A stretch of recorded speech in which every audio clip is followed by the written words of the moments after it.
Hey guys, it's Skulker3 and welcome to part 4 of Let's Play Time Gentlemen Please. In the last part we found this robot. We stole a dead man's hand again. We got a fridge magnet slash bottle opener thingy. We solved a clock puzzle and now we're gonna boot up this robot. You may recall in the last part we got this book, so we might as well read it. Some months ago, Professor William, well actually 5th of November 1655. Some months ago, Professor William Theodore Shelley was visited by two strange men by the names of Dan and Ben. The heck? In exchange for his recently invented back-scratching device, they offered him a device named a Tamagotchi, and then departed, never to be seen again. The device did provide the final step in the professor's attempt to create a living metal man. He named this automaton Pal, from an affectionate term prescribed him by Dan and Ben. On this day, my creator has finally imbued fingers upon me and bidden me begin this journal concerning my ongoing history. Okay. 24th of May, 1665. Professor William informs me that today is my 10th birthday. Ah, that's nice. So his birthday is the 24th of May, 1655. Or 1955, you know. Because they're exactly the freaking same. In celebration, he has revealed that he has perfected the latest improvement to my thoughts or software. I am joyously affected by the occasion, and yet still I feel a desire to meet with my benefactors, Dan and Ben. They have not returned since my creation, and indeed may never do again. The 5th of June? Yeah, 1705. I found my father dead in his laboratory this morning. He often remarked that as I did become more advanced, so did he become weaker and less able. Now he is gone. I shall henceforth continue his work by directing all my efforts in the direction of self-improvement. 7th of September, 1777. Having improved my logic software and considered my father's many descriptions of Dan and Ben's wondrous apparel and progressive tools, I have concluded that they were visitors from a distant time beyond our knowledge. I hereby pledge to divine the secrets that may allow me to travel across time and reunite with my benefactors. 26th of October, 1810. My self-improvement continues apace. I have refreshed my vernacular to match that of the contemporary age, and adopted a disguise to aid public perambulations. Society knows me as Polly Ann Lewis. I must periodically renew my public identity so as not to arouse suspicions upon my unnatural long life. 21st of September, 1886. My experiments in time travel have come some little way in the last century. I believe I may have perfected the method to sending an object back or forth in time, but only with internal effect. That is to say, I can only make the item grow very young or very old. If only I could also achieve the external effect. 1st of January, 1900. As my fellow Londoners celebrate a new century, I feel melancholic. My time experiments have been infuriatingly unsuccessful. However, I have recently written my own software once more. Perhaps PAL software version 4.2 will be the iteration to solve this chronological conundrum. 14th of February, 1945. Depressed. No further progress with experiments or self. No software upgrades in the last 50 years. My latest identity, Professor Alan Hartnell. Oh. Failed to get any Valentine cards again this year. No further with Time Machine than I was 100 years ago. We'll never travel through time. We'll never meet Dan and Ben. Perhaps it is time to follow once more in my father's footsteps and commence shutdown. Goodbye, world. So the robot is Hartnell? Are you reading this diary? What? No, why? It's gripping. A real page-turner. Any useful info? Seems we inspired a man to make a robot when we left that Tamagotchi behind. Man, this diary is positively crammed with useful numbers and info and junk. Turns out that the robot in the corner is this Professor Hartnell chap we've been looking for. Well, that's a twist, isn't it, though? Ah, man. So, we need to make what was it? We need to make a boot disk? Let's use the computer that we saw over there, then, I suppose. We've got the disk already as well. We've got this handy-dandy little diskette. I wonder if there are people in my audience who actually don't recognize this floppy disk stuff. That's kind of scary to think about. There could be people there. I don't know. I don't expect there are, but I can't remember when they stopped being used. So let's get on the computer then. Play a game or make boot diskette? Well, we're already playing a game, so let's make the boot diskette. So, enter current software version. That was 4.2. Now, if you get the answer right, you'll hear this. This little break sound. So, that means you got it right. That was the 25th of May, 1955, I think. 24th of May, 1655. Why did I keep saying 19? 2405 1655. Almost typed 1955 again. I don't know what's wrong with me. It's because I'm most used to, when saying dates, saying 19 something. Professor Alan Hartnell. Excellent. Enter error code. Now, that was 4815, I think. Oh yeah, 4815. Excuse me, 4815. Hooray! So, yes, once you've done all that, constructing a boot diskette. Kindly wait. Inscribing data to drive A. Yep, let's just sit here and remember when computers were this old. I don't, because I wasn't born when computers were that old. When I was born, computers are pretty old, but, well, you know, they were that unadvanced, I mean. But you know, it was still pretty cool. Can we take the disk with us, please? We don't want to use the computer. So we now have our boot disk for Professor Alan Hartnell. Let's go ahead and use it, I suppose. Here you go, Prof. Please take this disk with the kindest... Did you get that? Not really. Damn. So, booting. I say, what is going on? We need your help with some time travel issues, pal. As you most likely read, having pilfered my journal, my experiments are a failure. I am a failure. I'll never invent a time machine. I'll never meet Dan and Ben. But pal, that's why we need your help. We are Dan and Ben. Are you going to say Great Scott? Error. Reference childhood story archive. Childhood.story. Yes, you are just as my father described. The bizarre clothes, the vacant stairs. That's also alright. Are you sure you can't help us go back in time? We need to stop our past selves from stopping the invention of coat hangers. If only I could, gentlemen. Unfortunately, my attempts to invent a time machine have ground to a halt. Let me show you the extent of my progress. Ah, here's your sisterly diary back before you go too far. It was a very boring read. We're glad to be shot of it, in all honesty. It wasn't too bad. I wouldn't be able to write much more interesting, because, you know, I'm not a robot, and all that jazz. Or am I? No, I'm not. Woo! Hidden panel. That's pretty... Whoa! Even hidden a panel. This time pod displaces an object's internal time field to make it very young or very old. Unfortunately, it only operates in these two vague extremes. The object will age as if it has not been influenced, and ever so far back as to become a previous item or items. Eh? If I were to place a flower in there and make it old, it will wither, die, and decay, because it never gets water or sunlight. If I placed a chair in there and made it young, it would not become a tree. Only a brand new chair. Pretty crappy time machine there, Prof.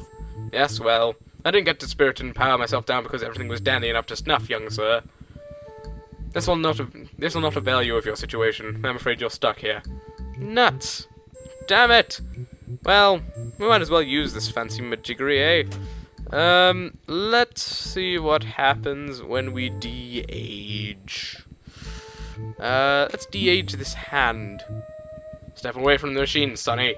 I'm calibrating things. Ah, damn it. Well, we actually have something you might find a bit useful then, I suppose. There you go, buddy. This is the magic one type thing that, until recently, afforded us the mystical power of time travel. Are you quite sure? This thing looks more like some sort of access euphemism named Widow's Comforter. Ah! That was some very quick dialogue there. Can't do that on a dildo. I didn't even read what he said, but I'm sure it was funny. And it no longer retains its original functionality, yes? You mean, is it balked? The answer's a big yes.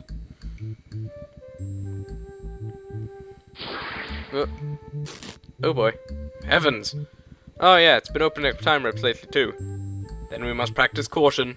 To do many rips in time could destroy the entire universe. However, this time stick is the element my work has been missing. It creates an external time field. If I combine it with the internal time displacements of my time pod, I'll finally have perfected my time machine.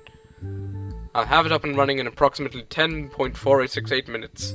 Or is it 10,468? I can't tell. Can't work out if that was a comma or a decimal point. So, yeah, Dan's just gonna investigate the little rip, I suppose. What are you guys looking at? Oh... bollocks. So, meine Nemesis, this is a device which allows you to always escape my clutches, yeah? You know, I barely understand a single word that funny little man says. It's all Z's, isn't it?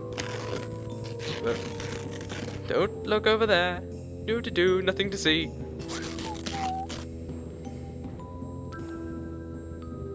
It's a time stick, if you please. Hand it over, robot. Oh, we need that time stick. Ah, damn you, Hitler. This time stick is the key to winning a war. The world will be mine. Winning the war, even.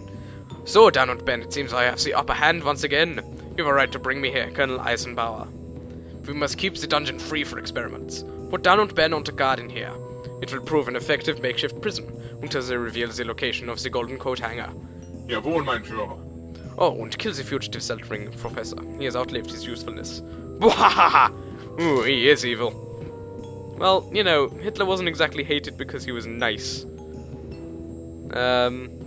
Dinosaur Nazi robot guy. Oh! Oh dear. Ben, no!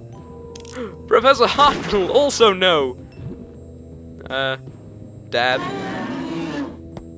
Oop. Okay, so roller skate there.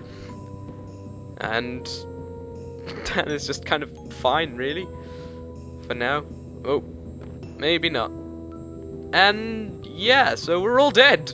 No, it's just that Ben has been knocked out. Hartnell is dead. And Dan just fainted. Or maybe he just fell over. Ah! Oh no, Ben! Ben! He's alive, just knocked out. Guess I better revive him somehow. Ooh, my first puzzle, this'll be great! Yeah, I should have it, this'll take me a matter of seconds. In fact, by the time I've revived Ben, I'll probably have this whole sorry mess sorted out myself. I can't see what I've got to do! I'll be stuck here forever! And this introduces my favourite bit of music in this game. I'll just let you listen to it for a second.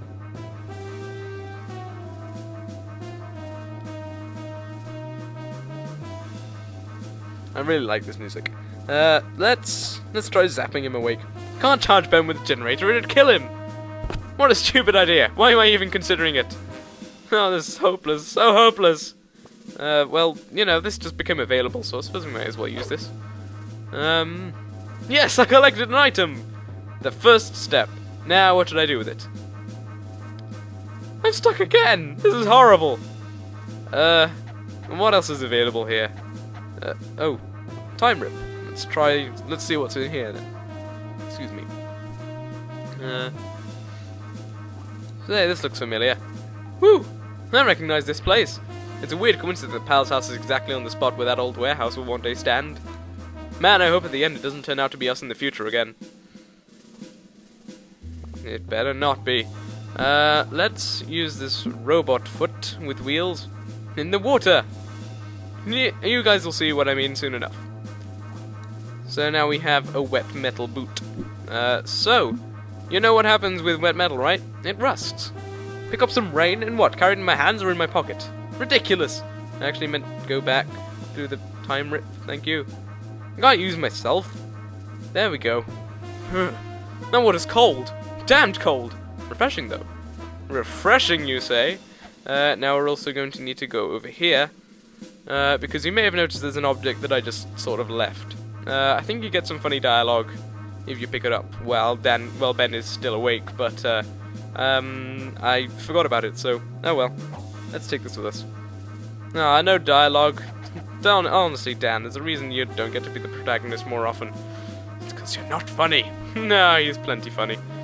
So let's use the metal robot foot with wheels in the Agimatron. Or the De-Agimatron, but basically, yeah, we can't wait around for this thing to rust on its own. Alright, let's take a look at this bad boy. Man, what an impressive and stylish piece of kit. Imagine the possibility of being able to age or de-age anything you want. I can get my waterlogged BBC Micro up and running again, then resavor the lights of frack, or turn a reasonably priced bottle of plonk into a tasty vintage. Possibilities are limitless! Limitless, I say! Ha ha ha! Forwardsification, go! Okay, so let's push this button, and more fancy effects! Ah, you gotta love those effects. Yes, oh yes, I got me some wheels. That has to be helpful somehow. You bet it does, my friend. So, sweet wheels. The rust blew away in a wind, but I could totally cope with that because I have wheels. Where did the wind come from? So you use the wheels on the wheelless skateboard, use the wheeled skateboard on Ben, and then you push Ben into the time rip. Come on, Dan, you can do it! Whee! Skateboard goes flying off. And the cold, refreshing water wakes Ben up! Hooray! We're heroes! Ha-ha! We did it! Thank Christ! What's going on? Why am I wet?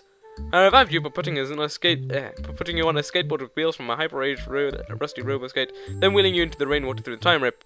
Alright, not a bad solution. I'll be following you around soon, I suppose. I don't think I've got the right stuff after that experience. It was horrible. Good. I mean, good to have you back. Now let's stop messing about and get on with the adventure, shall we? We've got to revive Pal and find Hitler so we can get the time stick back. You've got a lot of haphazard following ahead of you, buddy. Righto! Oh. Oh boy, the time rip's even bigger now. That's not what we want. Oop. I see that's opened up more. What a day!